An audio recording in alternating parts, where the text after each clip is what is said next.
I like Kordell Stewart. Here he is, 11 years in the NFL, Pro Bowler, 48-34. They called him Slash, running around. Kordell Stewart, haven't seen you, my friend, in a long time. You look great. How are things for you?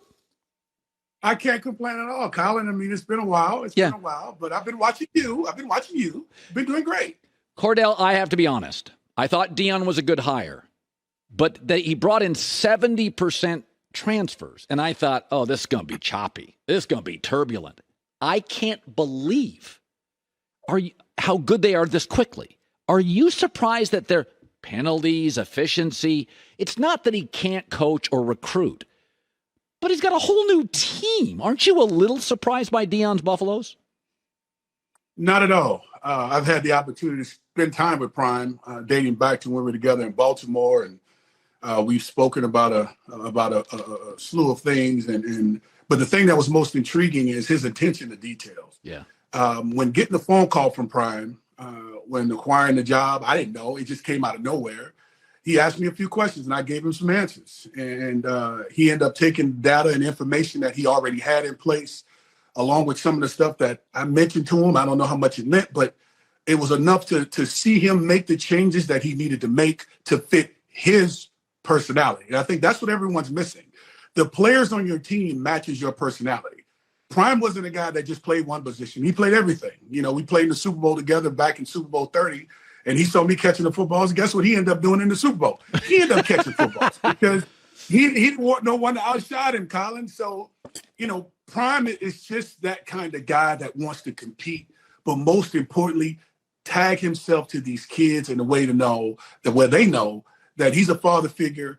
He's there for them to help them understand they can be who they are, the Travis Hunters of the world. Going back to the camps that he had, he tapped into talent way back when. Like everybody acting as if this is brand new. He's been doing this for a very long time. And so for me and having these conversations with him and spending time with him, I'm not shocked at all. The question becomes, will people buy into what he's doing, which is extremely unconventional, to where no one knows how to have this conversation right now, to where he's the only one that knows it in his coaching staff who's doing an outstanding job. It's refreshing is what it is. So I had just seen YouTube clips, Kordell, of Shedeur Sanders, just YouTube clips, and it was, Jackson State. I think he would be my second quarterback pick if he came out to Caleb Williams. I think he's terrific, good feet, accurate. I mean, he can go flat, drag, over the top, seam, corner. The kid can make the throws. But I do wonder, he came here with his dad. He's close to his dad. Dad coached him along the way, the whole way. We know if he comes out, Shedeur's going to get drafted high. Do you think he comes out or stays with Dad and Travis Hunter and lets this thing bake for another year? The beautiful part about it is he has an option, right? He has two absolute phenomenal options. One, to go to the league and be drafted high in the first round, to actually stand and being able to do it again with Travis Hunter, possibly. Here's the thing when it comes to Shedeur Sanders. I think everyone questioned him because he was playing ball in the HBCU community. Sure. Okay, let's be transparent. Let's not sugarcoat it. And wondered if he can play in the FBS, if you will, on the level in which he did. Everywhere he's been at the top of the food chain. I had a conversation with some friends when he was playing at Trinity. And, they like to call it a private school. And, he's playing in a different region. And, that's talent no. He was the best everywhere he's gone. And now if you listen to what he said last week, a couple weeks ago when playing against TCU, and he talked about the differences in HBCU ball as well as the FBS ball, which is out there where he is right now in the Pac-12. The difference is in the trenches. This is what he said. I'm repeating what he said. It's in the trenches. Yeah. But the talents on the outside is very comparable. Yeah. Okay? And so if he has those bigger players in the inside, with his dad obviously being the helm, what do you think was going to happen? For me, I told everyone, I think the kid's going to be great. And I asked this question. In the Pac-12, you mean to tell me all 12 of those quarterbacks that are starting, if there's 10, 11, or 12 at the time, are all first rounders? No, they're not. Yeah. So in worst case scenario, you put in worst case scenario the top 3 or 4 worst case scenario because of how good he's been playing. He's been making throws, on time. He's been stepping up in the pocket, finding the open receiver. He gets outside the pocket. He finds someone. he's not necessarily looking to run. He's not looking to stay in the pocket. He's looking to make the right decision. And that's what he's been doing since I've been watching him going back to Trinity up until now. And it doesn't shock me at all. And that coaching staff he has with the coordinator on defense and offense, special teams, you got to give hats off to those guys too as well, because for this to gel within a 3-month time, I'm talking about the kids that he ended up getting after the movement of the other kids before. And then dating back to December when he had to play in the national championship game in the HBCU community, to now all of a sudden, here it is 8-9 months into the game. We're second in merchandising in the country behind Georgia, who won 2 national championships. We were 1-11. We were 1-11, Colin, last year. I know. To his son playing as effective and as efficient. The defense has a bend but don't break mentality. And offensively, we prove against Nebraska, after doing what we did against TCU, that we're capable of making those adjustments and being battle tested in the trenches to now all of a sudden say, okay, who's going to give in? Whoever gives in first, you're going to end up losing. And that's what we saw in that Nebraska game. And I mean, it led by Shedeur Sanders and his offensive line that everybody questioned were they undersized. They're playing outstanding football. They're sticking to it. And Dylan Edwards and those receivers on the outside.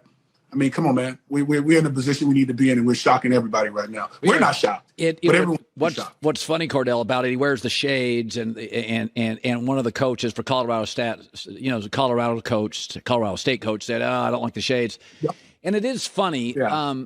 I think, and I've learned this over the course of my life, there's just different ways to do things. I think I was much more rigid in my 20s and 30s, and I've just seen there's just more ways to do stuff. And old coaches, they hate anything new. NIL, transfer portal, coach wearing shades. And I almost think it's almost like Deion sending a message to kids. We're doing it differently here. This is going to be about you. That's what, when I look at him, I think they look different. They feel different. I love the fact that he said that guy's making it personal. I don't know. There's something about Deion's personality that is so new. It's not college football. College football is old guys barking at people. I just kind of, you're a Colorado Buffalo. You love the program. Yeah. What's the message Deion is sending to 18-year-olds? Well, I'll tell you what. I'm going to go ahead and slide mine on real quick. But that's a good hat. I'll say it like this here, Colin. It's a great hat. Isn't it nice? Yeah. But I'll say it like this, man. We forget where we come from sometimes, okay? And coaches like Coach Jay, he went into New Orleans to get one of my backup quarterbacks who came after me, Corey Lambert, who's one of the head coaches at Johnny Harris High School. He knows how communities are when it comes to getting certain kinds of kids. Yeah. All right. So if we sit here and act as if this is something new or something that's way out left field, you're wrong. Coach Prime is going to be who he is, number one. And number two, he has to connect with his kids. And does this mean his kids are any less than any other kid or any other coach that chooses to take his hat off and take his glasses off or whatever the case may be and go about his business? No, it's just Prime is doing it his way. Yeah. He's doing it in a way that's unconventional. It's not settling for most. And if Coach Jake did this to tip the hat to try to create this rivalry to be something even bigger, he didn't have to do it because it's been something that's been in place for years. But, you can't charge the man for being successful. Just remember this, though.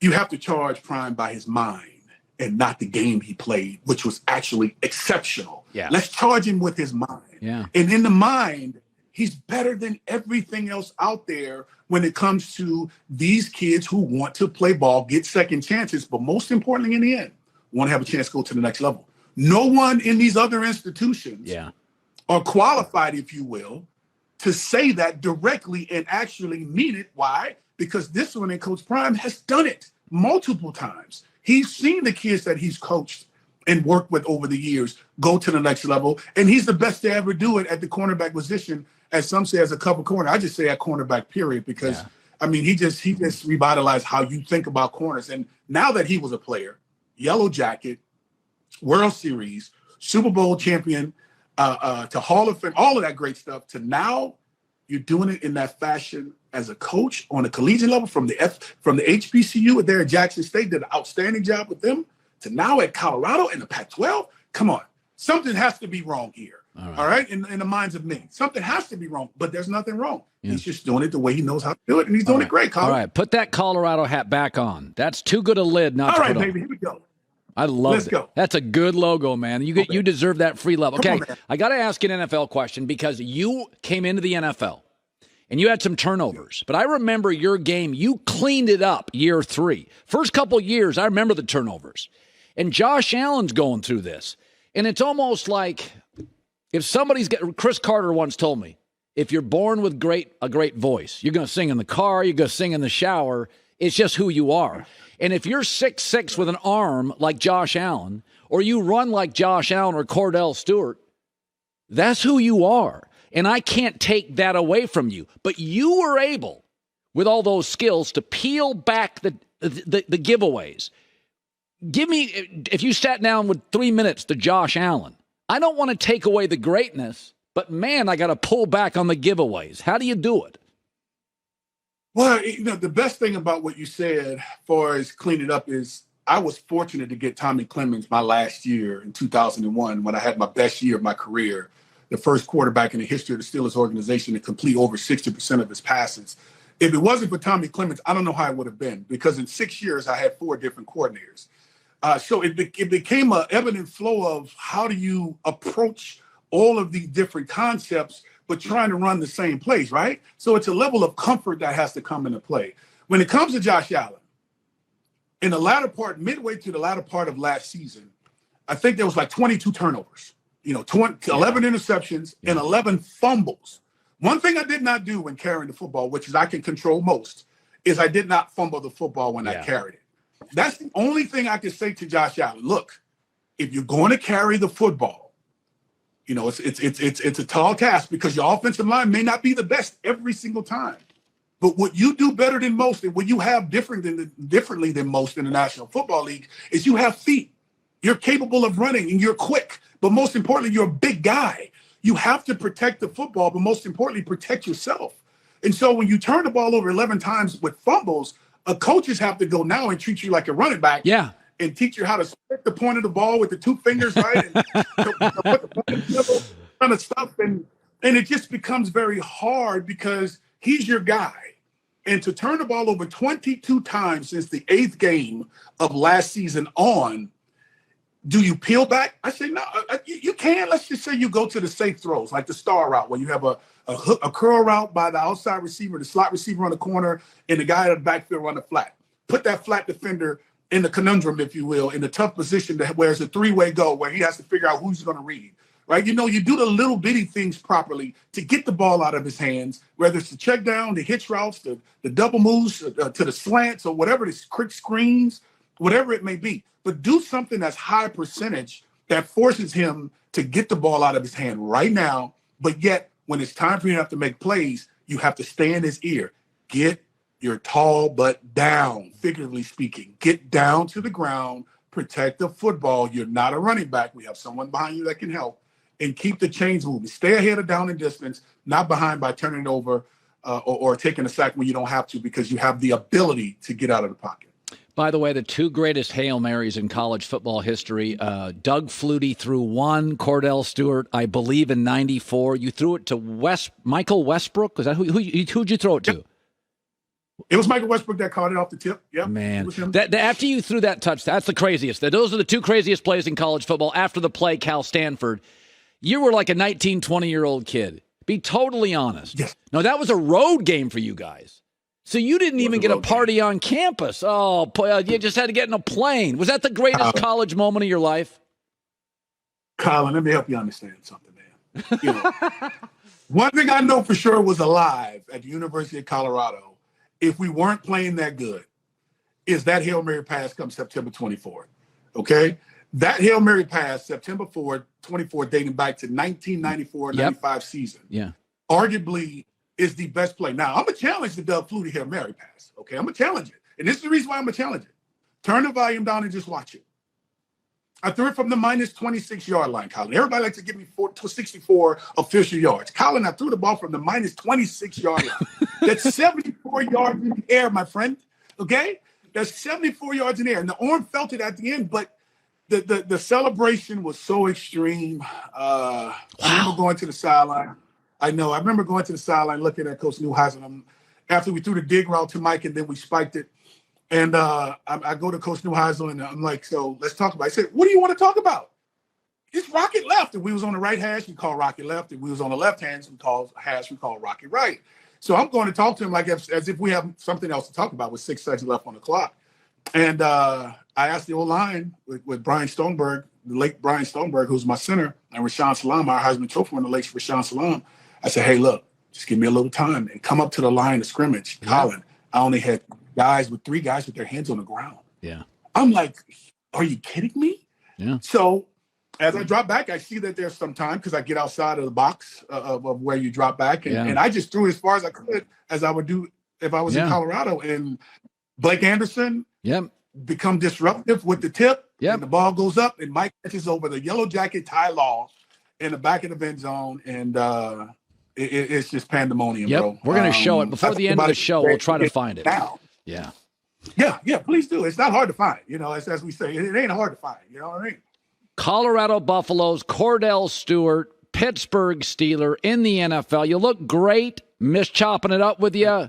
Thank you so much on late notice coming on our show. It's great to see Colorado matter again. Good to see you again. Hi, everybody. Thanks for watching. Subscribe here to get the latest from the show. Also, be sure to check out more of the best clips from The Herd or go watch a few segments from other shows on FS1.